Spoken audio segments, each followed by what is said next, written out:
Hi guys, so my name is Sydney. I'll be talking to you guys about the learning disability dysgraphia. This video is going to be in regards to teachers who will have a student with dysgraphia in the future or are presently dealing with the situation now. Dysgraphia, according to ncld.org, is a learning disability that affects writing, which requires a complex set of motor and information processing skills.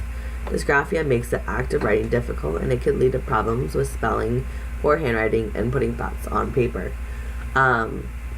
Regarding to the true definition, in all honesty, it's mainly relating to poor handwriting as well as fine motor skills. Because once you start with that poor handwriting, if it doesn't get helped or if you don't have the right coping strategies, then it can lead to future problems. Did you guys know that 1 in 5 students will have the learning disability of dysgraphia? So you really want to pay attention to these signs and symptoms to see if you have a student with the possibility of this learning disability or if you have one now.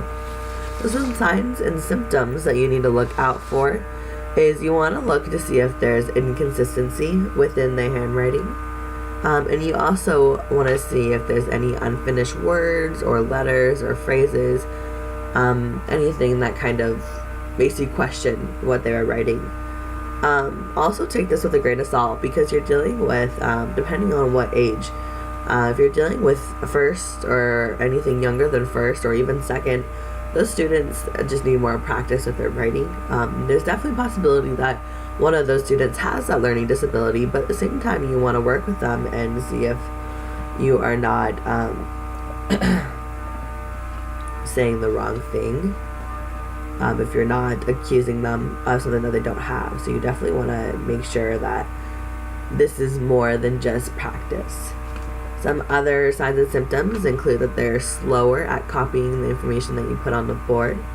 They also have a great difficulty thinking and writing at the same time regarding taking notes or even creative writing. So some strategies that you can use oral exams. Also avoid any negative energy. You want positivity in that classroom. You want to show your class and your students that this is a positive learning environment where they can struggle, and that's okay, that you'll be there by their side. You also can allow tape recorders for lecture. You can provide notes or an outline of your notes to the student so that they can not have to worry about writing down those notes as well. You also want to provide alternative writing assignments such as video recordings, audio, tape reports, anything like that. So some things that you can look at for a dysgraphia-friendly classroom really includes encouragement. And that goes for any classroom, honestly. You also, it might help to talk before you write, so that way they can get started on the writing before you even write it down. You also want to reduce the quantity of work if it needs to get to that position, because you want them to be their best work. So if they feel pressured, then they're not going to do the best work. Also involve an alphabet strip, graphic organizers, anything. Allow extra time. Just be there to really support your student so they can succeed. Some other tips for dysgraphia include, so that something might benefit them, is occupational therapy. You can do writing prompts, just helping them with grammar and punctuation.